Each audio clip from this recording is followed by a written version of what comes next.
Hey,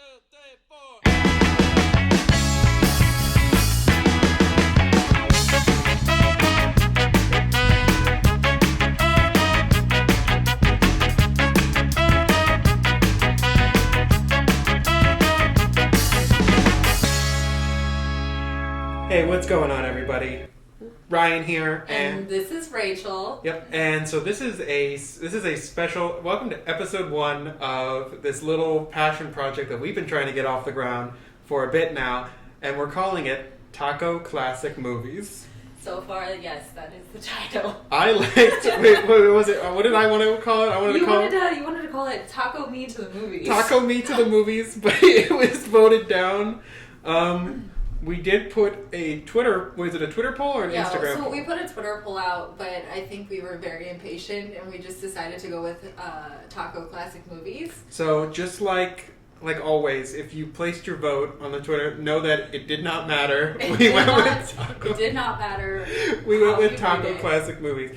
And then, so the nature of this podcast is going to be like a very light hangout session, essentially, where it's kind of it's an excuse for the two of us to get together and hang out and watch movies. Finally hang out. Finally hang out more. A scheduled reason to hang out. This is work, all right? This is actually work. It's not fun whatsoever. Yeah, and the not fun work that we're going to be doing is we are going to be one of us is going to be bringing a movie to the other that person has not seen. Yeah, so I think it's decided that every episode we will review a new taco place up here in Chicago, whether it's Chicago proper in the city or it's in the suburbs. And every week we're going to switch off or introduce each other to a new movie in our eyes that we haven't seen yet. But it could be a movie from like the 80s, the early 2000s, whenever we decide. I would say for sure that both of us are not very cinematically...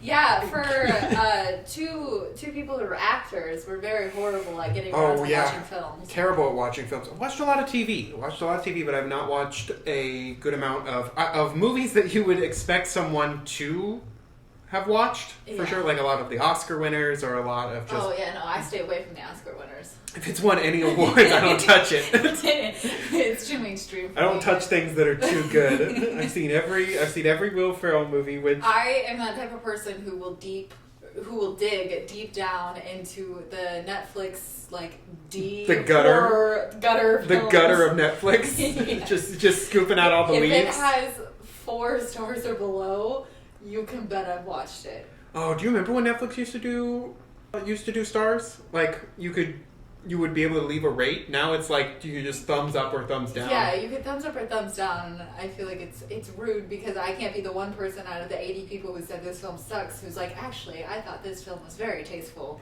I enjoyed it very much. You don't like going against the grain? Yeah. Well, I am pretty excited about this venture because there are a lot of movies that I haven't seen, so this is an excuse to watch more movies. Yes. It's also an excuse for me to show you movies that, one, I'm surprised you haven't seen or you're surprised that I haven't seen, but it's also a reason to some films are going to be so weird, and I'm pretty excited about this first one that I'm showing you. Yeah, well, and I think it's great too because it's nice to have that balance because there's a lot of films, I'm going to be honest with you, I've always tried to do the whole don't judge a book by its cover, but I've definitely judged a movie by the 30-second trailer I've seen. And so it'll be nice to sit down and finally watch a film where at first I was like, I don't think I don't want to. And then now it's like I have to. Yep. Now once again, it's for work. We're doing important things. Now it's for work. So sitting on our couch during this pandemic is actually work related. It's not lazy couch potato related. Sitting in a safe COVID seating. Yes, definitely. And so that's been fun to navigate as we decided to start a podcast still in COVID times. Yeah. But I am so excited about this first movie that we agreed upon. I know. I'm gonna be honest with you. I'm definitely gonna get judged by the fact that I've not seen this movie yet. Oh no, it's okay because we were episode 1. We're going to start off with the B movie. Yes, the B movie. I have seen all the Twitter posts, Instagram. When it was trending when people were wearing shirts with the entire script written on it. Yep. Nope. I've never seen the Bee Movie, you guys. I have fallen in hard times. So I know what the Bee Movie is. I love the film very much. But Rachel, what do you know about the Bee Movie? So I literally I don't know anything about the Bee Movie other than isn't like the main actor from. Well, I'm gonna put that. What did you? No, wait, no. Who's the main actor? Look within yourself. So he's Seinfeld. Yeah. Yeah, Seinfeld. Yeah, Seinfeld. Jerry Seinfeld plays a talking bee. He plays a talking bee. Okay, so I'm gonna go out on a limb here and say that this movie that I'm pretty sure was designated for children, although more adults seem to have fallen in love with this movie. It is an unclassifiable age range because so much is happening in this film that you're going to ask yourself, who is this movie for? It looks like it's for children, but as the plot goes on. So I feel like this movie is, since it really is geared towards children, it's going to be something about these bees living in, like harmoniously, and something comes in and threatens their hive, and then Don't they look for me to answer. I'm looking at your facial reactions to see if I'm like warm or cold. Yeah. No, I'm gonna be stone faced. You're not gonna get anything off me. Okay, so keep then going, okay, keep but going like with this plot. so there's gonna be like a main villain, and they gotta work together to like save their hive. But I feel like the adult thing that everyone connects to is like, it's like climate global issues or something. I don't know. I'm gonna go on the hunch that it's gonna be something that threatens a beehive. Oh, a beehive? I thought you said a hubby hive. No, I was like, what's a hubby hive? Well, it's where all the dudes like to that's where bros. That's where bros. That's the hive for the bros. Yeah. The hubby hive. Yeah, no. So that's gonna. I'm gonna call my man cave the hubby hive from now on. There you go. You're welcome. Yeah, there's gonna be a romance. There's definitely gonna be like a bee romance happening. Mm-hmm. Between two bees? Between two bees. But I think the female one is, it should be more empowering than the male. You know what? I will say that it's not spoilery. You're pretty on the head. There is a romance. Wow, great. I'm glad I got one thing right. You got one thing right. Okay, yeah. So, otherwise, I don't know what this movie's about. I'm trying to think. Do two people who are unlikely, alliances, do two people become best friends at least? Yeah, no, I mean, friendships are forged, sure. Why do I feel like a bee is gonna die? I mean, I feel like there's gonna be a moment in time where a bee is gonna be close to death. I don't know. I'm digging here. Yeah, no, you're digging. No, that's fine. That you did a great job. You hit all the. I mean, do we even need to watch the film? You just told everyone the plot just now. Plot, yeah, no. And someone gets stung. There we go. Oh yeah. I mean, okay. What kind of bee? Movie. Can't have a bee movie without being. So that's where the money's at. the stinging. No, one bee's gonna they're gonna sting a human, so the rest of them can get away, and that bee's gonna sacrifice themselves. And they're gonna die, and then it's no longer a children's movie, which is why I see the appeal for the adults. Mm-hmm. Okay. Excellent. Look at you. Look at you making bold claims. I'm so stoked for you to see this movie because the fact that I don't believe it won any awards. Could have done a little more research. That was actually one thing that I did hear, that everyone raved about this film, and it was nowhere near even being nominated for awards. Yeah. Critical catastrophe. Yeah. Critically acclaimed catastrophe right there that no one appreciated as much. Okay. It was more of in its twilight years. It was appreciated as a meme. Don't even get me started on Twilight. Oh no! If only I hadn't seen those films. Yeah, we should just do a special where we watch them. But the other aspect before we dive into a moment. So the way that we're going to be doing this as well is you're going to be hearing this part where we just had one of us give our ideas about the film, and then we'll talk about the taco place we tried out, the Chicago taco place, and then you will catch our final thoughts or your review of the film after seeing it. I can tell you that I feel like I'll give it a strong B. Oh, I love it. So the taco place that we tried this first time because we are doing this on a Tuesday, and one thing that I learned very quickly is that a lot of taco places are not open on Tuesdays and for whatever reason that is, And if somebody has the answer, please let us know, because we thought Taco Tuesday would be iconic, and then we looked it up, and then like a lot of places are closed on Tuesdays, and I'm like, what the heck? If you don't know us personally, and if you haven't figured it out already, we're both very white, exceptionally white. Yes. And so we have no problem being corrected aggressively.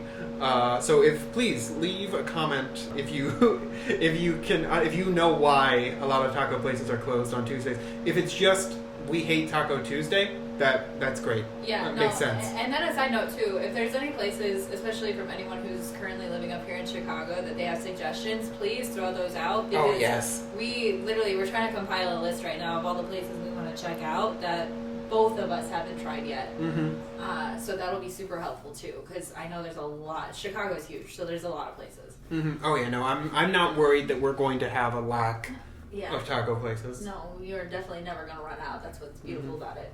Yep, we found the untapped ire, the ore that never ends. Tacos are our gold. Mm-hmm. So the taco place that a disclaimer, we also want to apologize profusely at the beginning if we butcher names. We practiced, we tried so hard to get these correct.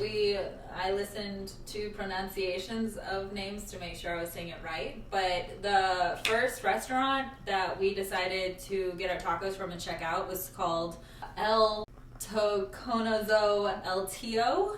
Mm-hmm. That's currently located on 3529 West Fullerton Avenue. Mm-hmm. It's a little place that's right kind of in. It's right in a strip. A lot of these small taco places are like a part of like a small storefront or on the corner of a small storefront.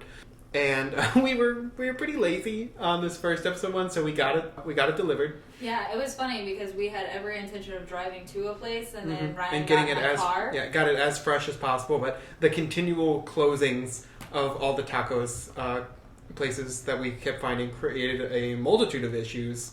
So we decided to settle on one that was just open work. And hopefully we can, I guess we have to do the episode recordings now, not on Tuesdays. Yeah, and thank you Grubhub for delivering our food. Yeah, shout out to Grubhub. We don't have a sponsorship from... No. We do not have any sponsorships from any of the taco places that here. And if any of these taco places want to get in touch with us at all, that they were unhappy with our thoughts, these are entirely just our opinions. To white people's opinions, so you really take it for a grain of salt. We just really like tacos. Yes, we really do. But I do want to say that trying this place, it was actually really good job of packing our tacos. Yeah. Oh my gosh, they were. There was so much fillings that I. Yeah. So a disclaimer is I'm actually like a super picky eater. I think Ryan is the one who's gonna be the greatest at determining how good these tacos are. But we both got carne asada. I didn't add anything. Episode 1. Yeah. B-movie, basic ass taco orders. There you go. Taco classic movie. Yeah, I got avocado in mine because I'm a millennial trash. You want to know what though? I feel like I'm the one lesbian who doesn't fall into the stereotype of loving all avocados. Do you only like some avocados? I don't like any avocados. so there you go. I'm sorry to my LGBT community. I'm failing you as an avocado connoisseur. Mm-hmm. But yeah, so they did a really good job. It was interesting because I know when I was eating my tacos, there was kind of like, it was like a hint of something sweet. Yeah, you said immediately when you took a bite that there was a sweetness to it, and it might have been the way the tortilla was prepared, or perhaps spice in. I think it was something with the tortillas that they use. Well, I really liked. I could eat a million corn tortillas. Yeah, that's true. I can't go back to flour. Yeah, no, not after trying corn tortillas. I think the biggest thing for me too is I'm someone who hates well done anything, and I feel like the carne asada was like perfect. Like it wasn't too dry, and it didn't feel like I was chewing on cardboard. It was actually really, really good. Yeah, sometimes you take a bite of carne asada especially, and it's a little rubbery to sometimes at some places, but I did not get that at all with this. It was very nice and tender throughout. Yes, and the biggest thing they were not insanely greasy. No, yes. No messy tacos. Yep, and there was a lot of onions too. Yes. There was a lot of onions, but I'm gonna be honest with you. This was like the first time I did not use a napkin when I was eating my food. I always use a mountain of napkins. Yes, I watched you use a mountain of napkins. if you know me at all, you know that I've probably been slowly destroying the earth with just my napkin and paper towel usage. Every bite, I probably used a napkin. You one hand is the taco, the other is the new napkin that you I just manifest. Yeah. I pull it out of my sleeve like a magic trick. Yeah. It's just like continual napkins. Continual napkins. It's like, Ryan, where did you come up with all these napkins? He's like, well, before we sat down and ate, I tied them all together. That's my secret, Rachel. I'm made of napkins. But I was thoroughly happy with my experience with these. And also, some of you might think that, like, well, you didn't, like, enjoy them right off the bat. You got them delivered. But it was super fast. They prepared everything so quickly, and I know some places where if you order, it takes a minute. So maybe it's also because they know that they're getting delivery orders if they make things quicker, but I was not disappointed with anything, even though it was made, like, in a very short amount of time. Yeah, no, I wasn't disappointed either. I think, especially for trying this place, it was just all around phenomenal. Mm-hmm. And I feel like coming from somewhere near like St. Louis to like moving up here, I know that it's really nice because like tacos are so much better up here than anywhere else. They put a lot of love into all these around here, a lot of authenticity, and I really appreciate that. And it's just something that is an absolute pleasure to have around communities. I'm curious though, because I want to see if there's anything other than tacos that people like to try with these different restaurants, because I know I am such a basic bitch when it comes to like... We're gonna break you out of that shell. I know. We can't do however many episodes of carne asada tacos. Carne asada taco number 436. People are like, you will not believe what Rachel had this week. Yeah, it's like, what's Rachel gonna try this week? I don't know, maybe carne asada. They're out of carne asada. Freak it out, so man. We're canceling the episode. Yeah. No, I think my biggest issue was that for the longest time, like I said, I'm a big eater, and usually a lot of times it's like when I find like the one thing on the menu that I like, I just cancel everything else out, and I'm like, this is the one thing for me. It's also funny that we set out to do a restaurant review podcast, and you're a picky eater. I am so novice, and I'm like the world's biggest eater. No, it's okay. We're like I said, I think we're gonna be able to find different tacos and at different places that is gonna strike your fancy. I've got a few ideas already. Well, we gotta break me out of this pattern. Carne asada's just gotta stop being so good. Carne asada is life. It's so good. Although sometimes I do look at chorizo and I'm like, chorizo is so good. Yeah, chorizo and is good. Honestly, I was the same way. I was pretty basic with my food, and then chorizo was brought into my life, and I can't look back. Yeah, see, okay, so my current roommate right now, he's Puerto Rican, and he puts chorizo in, like, literally everything. Quesadilla, chorizo. Salad, chorizo. And then you're like... Salad? Everything. Everything has chorizo in it. So I stopped letting him cook. Because you're just like... I said, I want a grilled cheese sandwich that's basic. Wait, chorizo? I made you a smoothie. Chorizo? Yeah, soup, chorizo. My gosh. ice cream. I am in chorizo hell. There's so much chorizo. No. Does he just buy bulk chorizo? He really does. Like, if you open up our freezer, it's just like an endless... It's broccoli and it's chorizo. Wow, that is such opposite ends of the spectrum. It really is, yeah. With health and not being healthy. Exactly. But should we do like a rating for things to gauge, or do you think we should just be like yay or nay? I say let's do yay or nay. Is it too aggressive? Decide, well, I'm also like, it's hard for me. It's truthfully like I gotta start building some strong opinions, or is every single place we go to going to be like, well, that's a yay. That's a yay. I just like tacos. Okay, so we could technically do both. So I'm going to say in this case, it's a yay for me. Oh, yeah. And on a scale of 1 to 5, 5 being the best, I'm going to give this like a 4.5. Okay. I am also going to give this a yay. I thoroughly enjoyed everything. especially my avocado. Oh, also the sauces, because I'm big on various salsas. Yes, I was watching it. Yeah, and Not that I watch everybody eat. Now this project I can finally watch Ryan eat. Yeah. And so I was going hard with all of the salsas, and they were both good. Excellent heat, but like too intense. But I've been getting better with my hot things because sometimes I'm just like basic guy where I'm like, it's too spicy. I can't do it. So like I've been branching out and trying spicier foods as I've been going on. Because I've been doing chicken tikka masala and raising the heat over time when I get Indian food. See, you say words, but I don't understand what's going on in your mouth. Did you zone out? Were you just thinking about the tacos earlier? Yeah. So yeah, it's a yay for me. And then I would probably give actually I really like that number as well. I think 4.5 is solid. So please check them out. Once again, that is El Taconazo El Tío. Yeah, please give them lots of business because right now we need to be giving, if you can, to give as many small businesses and businesses around the city as much business as possible right now. Yeah, because I think that's super important, especially with up here in the community. And I think it's really devastating to see how many small businesses has had to shut down. Oh, for sure. All right, well, we are going to watch this movie, and then... is it movie time? It's movie time now. We're going to be watching... I'm so nervous. We're going to be watching this B movie, and you should be, because... You gave me a look like everything that was coming out of my mouth was not correct. Oh, boy, you're in for a treat.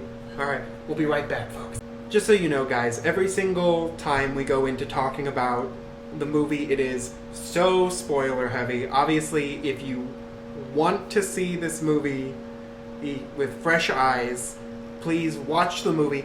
The best way to consume this podcast is to get some tacos or your favorite food from your own place, and then watch the movie as if you're watching it with us, and then come back to the podcast after you're done, and then you can discuss the juicy, gossipy plots about the movie. Have a movie night with us whenever you want, you guys. If there's a movie you want to watch on our episode listings, watch the movie. Enjoy the podcast with us. And I do plan on creating a Twitter account so people can follow and we can try and put out what the movie's going to be ahead of time, so that way like people can know in advance. And also all available streaming platforms. We'll try to do streaming platforms that are as accessible to everyone, like your Netflixes, your Hulus, your Amazon Primes if you have it, and whatnot, your HBO Maxes and all that.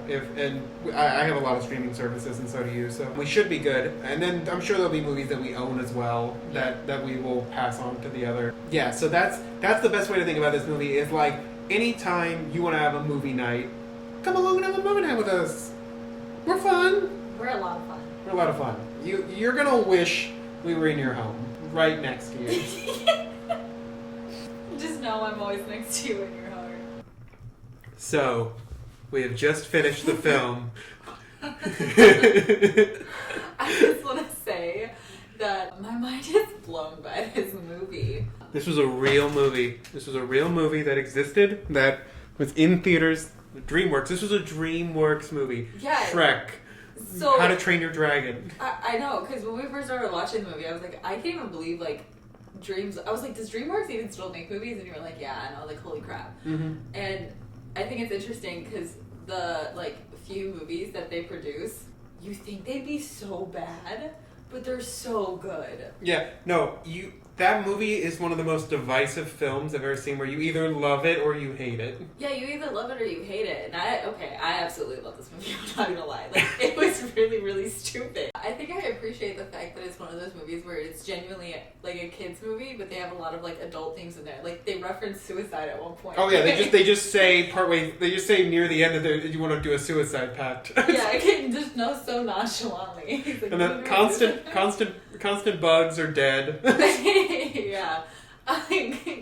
So, I just want to say that my predictions were about 30-70. 30% right, 70% wrong. No, I think you got a lot more right really? Than you think. Okay, the climate change, yes. You got that there was going to be an issue with, like, pollination and bees. So yes. You got that. And I'm glad. You knew there was a romance. There was a romance.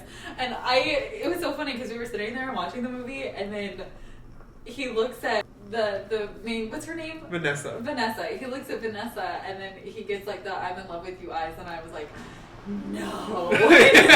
He's falling in love with a human. And the best part is Patrick Warburton is her boyfriend, and not once, and he is just upset the entire film. You know what though? Like, I understand being upset because, like, just say for whatever reason, let's play into it, that bees can like talk and they're like, I mean, bees in their own way are intelligent beings. Yeah. Like intelligent in the aspect of And the hive mind and like what they do. But I'm like, just imagine competing with a bee. That you have, yeah. You at one point you turned to me and said, "It's so painful to watch a man feel inadequate to a bee." That's true. And the lengths that he would go to try and get rid of his bee. Because the best part is like when he walks into the bathroom, he's like Italian Vogue, and then Barry the bee is just like, Mamma mia. And then it's like in its own way, the consequences of suing humankind. What is the lesson that you think to pull from this movie? Because I thought it was, at first I thought you think it's like go out there and break out of the way of life, like find your own path, and then it was like, well, when you did that, you messed everything up. Yeah, it's weird because a part of me feels like the like lesson or the takeaway from this is just that, like, in a way, like, there's a reason why everything happens, and I think unless you fully, like, not even research, but unless you like fully kind of like grasp the concept of what's going on, if you just take, that's the big thing, is just take. Because Barry's like, oh my god, they're taking it, so he just outright just sues humankind for this honey and then takes it all back, and it's like the consequences of doing that. And I think it's interesting that you look at this movie and you're like, this is what happens when you just take and you don't understand the full like repercussions of just taking what you want. And that's probably the only message we're going to get out of this movie, and I think that's a good way of looking at it, Rachel. Because at one point I go, well, because you could argue that this movie has three big parts. The first part is like a young bee coming into his own and discovering the world outside the hive. Yeah. Then once they discover the world outside the hive, then it becomes a court procedural. Yeah, I was like, what is that, a good 40 minutes of the movie? It feels like a good 40 minutes of the movie is just a court case where he's just cross-examining different bee owners, bee and honey companies, and there's just this boisterous, over-the-top attorney played by John Goodman. It's funny too because it's the way that they make this character is, I'm gonna be honest with you, the way I see every attorney, which is, to be honest, very annoying. Oh yeah. So I think it's like how they played a certain stereotypes too in this movie. Oh my gosh, they played so many different stereotypes in Yes. this movie.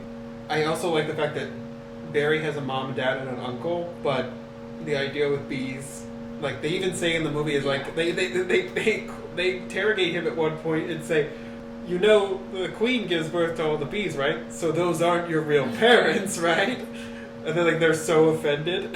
We had mentioned it too. So like there's the one point in the movie where they're trying to fly flowers back to where they need them, so they can like. Also, it becomes a tiny heist film. Yes. Near the end. They're trying to fly flowers back to their home so they can pollinate them and then bring New York back to life and like the park and everything. And apparently that will also bring the Earth back to life. Apparently, I didn't know pollination took literally 0.5 seconds. Yeah, they just sprinkle the pollen, and then all of a sudden the flowers come back to life, like magic, bee magic. But so like the stereotype that I couldn't help but laugh at, but I was so funny is you take Vanessa, she's a grown woman, she has her own business, she runs a flower shop, and at some point like Barry goes to talk to the pilots because the flight's gonna get delayed because of a storm. Yeah, they're going to deliver flowers to apparently save the world by bringing the flowers to New York. They couldn't just pollinate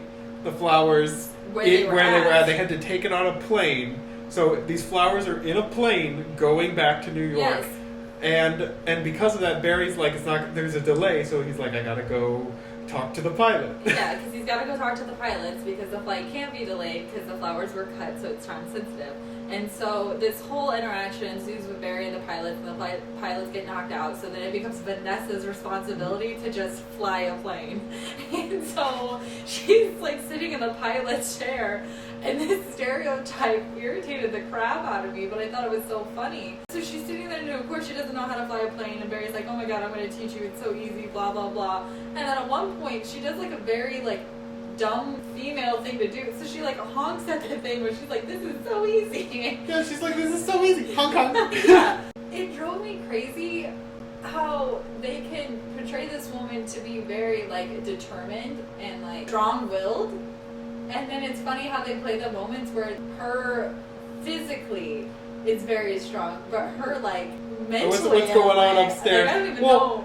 I truly, it's funny to think about the whole film that like she thinks she's dreaming, or she's having a fever dream the whole she film. stabs herself with a fork. No, you freaked out because she's talking to Barry because he starts talking to her, and then all of a sudden she's just like, yeah, no, things are going really well. Like, no, don't even worry about it all. And then just stabs herself with a fork, and just out of nowhere, and then she's just like losing her mind, and then she suddenly gets a hold of it, and then they're just hanging out all the time. Yeah, they're hanging out, and I don't know, like that whole. But also, they didn't hire like a real attorney. Barry was just his own. Yeah, no one ever questioned that. His own attorney. They didn't even check to see his B credentials. And I thought it was funny because he didn't have a job. Where did he learn B? He just read up on B law. He must have time. I don't know, but yeah, I think what's great about this movie too is here we are. We're just starting 2021. Mm-hmm. 2020 was the biggest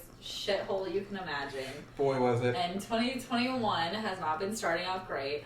But like me, who's never seen this film, you can sit down and you can watch this movie, and weirdly enough, this movie will fit into the time that we're in currently. Oh, I was about to say, did this movie give you hope for 2021? It kind of did. Like, I'm gonna be honest with you, but like, I can understand why adults connect with this because it tackles an idea of like, and it was a joke too because in the film he was like, oh, I did 3 days of elementary, 3 days of high school, 3 days of college, and then graduated. But like in real life, like, you don't know what, like, some people you get lucky enough and you're like, this is what I want to be for the rest of my life, and you get that locked down and you've got it. And then there were people like me growing up who were like, I want to be a doctor. I want to be a race car driver. You want to be a bee. I want to be a bee.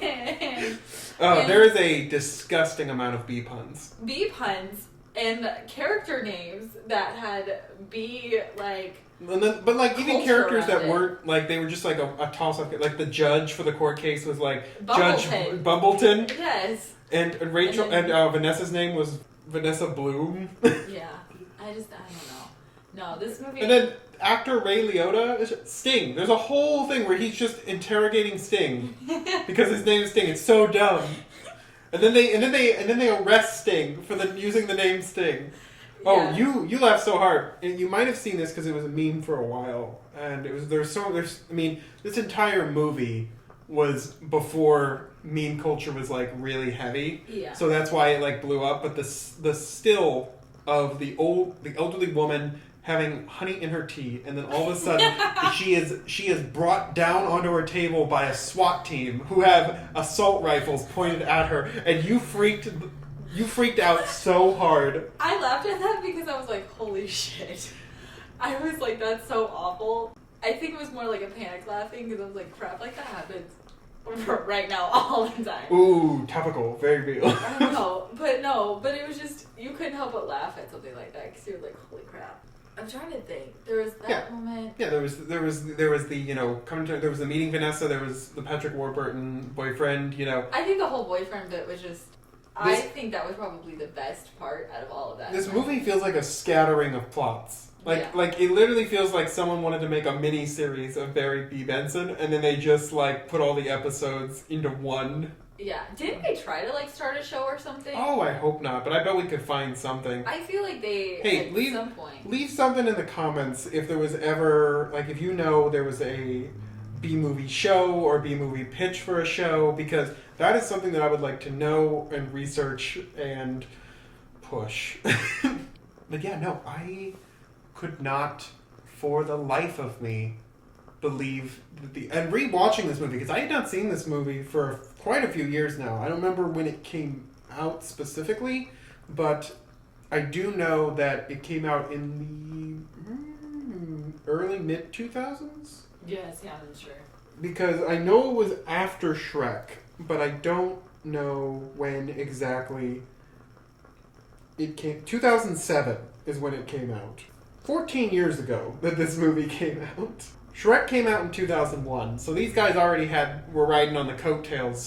But that's another thing. This script, this premise went through a board of executives, a board of people that were like, everything here checks out. It's a film that we want to put the DreamWorks brand on. Because it's Jerry Seinfeld. Jerry Seinfeld is through this. Also, there's just like a lot of moments where you can tell Jerry Seinfeld just wanted to have this joke. Yes. Like there's a whole thing where there's a B. Larry King, and he has an interview with a B. Larry King. He's like, there's a human Larry King. Yeah, and he just dissects the entire joke. Where he's like, there's a human Larry King, right? Oh my god, this movie. I feel so many things about this film. You just think about how there's this whole bee society that's going on in this hive.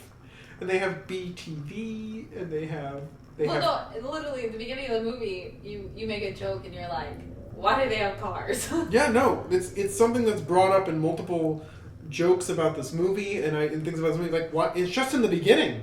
Yeah. It's just in the beginning that they drive a car, and then they make a statement later where it's like, well, flying makes us tired, it's like running all the time. And I'm like, but they're flying all the time. Well, it's not even that. It's like, in the scope of the hive, like, when you're looking at it, the hive does not seem nearly as big as, like, if you're flying through Manhattan. Yeah. And it's like, I don't see why they're tired. Every time they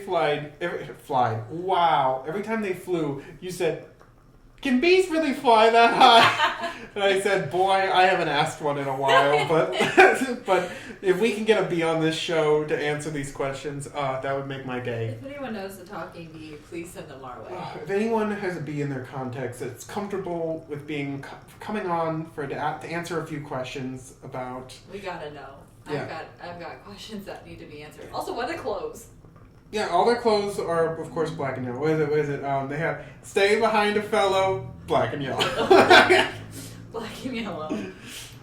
And then there was a lot, because, I don't want to say, 2007, 14 years ago, they got away with a lot of jokes that would not have flown. That would not have flied. Which would not have... They have not flown. They have not... Ooh. They would not have flown right now. Oh my god. I'm just still baffled about the suicide pact one. Oh yeah, no, and it's such a toss away, but it's so great. I just want to say, like, this is a really great discovery movie. You're gonna discover something about it? I'm a bisexual. I'm a bisexual. I discovered Disclaimer, I'm not a bisexual. Disclaimer, I want forever speculation if I'm a bisexual. Yeah. No. But I think no matter what time it is, whether it's 2 a.m. or 3 p.m., but if it's 2007 or 2021, I think if you were looking for a movie on Netflix and you were like, I want a movie that's refreshing and I've never seen it before and I want absolutely nothing like it, I think the B movie is really what you need to go see in your Netflix deep dive. If I'm going to give it a yay or an A or my 5 stars, I'm going to say definitely yay, and I'm going to give it like a full 5 stars. Like, for the experience, my time did not feel wasted watching this movie, and there's a huge takeaway from the movie, and I think the biggest thing I could take away from this movie is to always know that actions could have consequences, and to always be weary of decisions you make. And they're not all serious decisions. They can be lighthearted decisions, but it's just, stick to your guns when you're making them. I can't believe you're trying to find a message in this dumb-ass film. There is a message. This dumb film. And and like the other message I think too is like, you don't have to have it figured out. Like, they literally start this movie, they're like, 3 days. They're like, we don't even have a plot for this movie. We're gonna figure it out as we go. They graduate. They're supposed to have a job, and then Barry, the main character, is like, I don't want to be a beehive worker. And I don't want to be a bee. I don't want to be a bee. He's like, I want to be anything else but a bee. It's all I've ever but been. It's like, you know, you can figure shit out. You don't have to have it all figured out by the time you've, like, graduated college. Although I'd be kind of worried because when you hit college, you're, like, majoring in what you're supposed to be doing. I mean, that happens. So, that happens. Worst case scenario would be a philosophy major. That's what you're taking? Worst case scenario, just get a degree in philosophy. That's it. That's it? That's my takeaway. It's a yay for me as well. And I think you put it up. I think you put it best. And I'm going to give this a 4.3. Wow. Because it rhymes with B. Alright, thank you so much for tuning in with everyone. So please make sure to leave a like if you'd like to, and a subscribe if you want more of this nonsense, and leave a comment about movies that you think we might not have seen, and we'll try to get back to you if like one of us hasn't seen it, and maybe it might get into a future episode. Yeah, I'm excited to hear your guys' thoughts. Yeah, this is gonna be a lot of fun. Come with us on this journey, friends. Thanks, guys. Good night. Take care. Love your friends. Love your bees.